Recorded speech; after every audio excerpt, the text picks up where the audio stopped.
Good day, kabayan! Nandito tayo ngayon sa Minami Residences at nakakatuwa dahil nakita na natin in person ang community. Ito ang Phase 2. Sa phase na ito, may mga iilan tayong nakikitang nag-move in na. Kaya congratulations sa inyo, mga naunang nag-avail, lalo na sa mga kumuha nung launching ng project. Ngayon, unti-unti nang nabubuo ang community dito. Ramdam mo na talaga na nagiging isang tunay na neighborhood ang Minami Residences. Para naman sa mga nagbabalak magkaroon ng sariling bahay at lupa, ito ang Hana Quadruplex House. May 80 square meters na lot area at 54 square meters na floor area. May 3 bedrooms, 2 toilet and bath, 2 carport, at may service area pa. Located ito dito lang sa Barangay Santiago, General Trias, Cavite.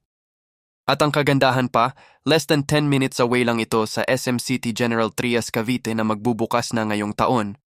Kaya kabayan, ini-invite ko kayo sa tripping para makita ninyo ang model house at ma-experience mismo ang community dito sa Minami Residences. Message nyo lang ako, sama-sama nating tuparin ang dream home ninyo.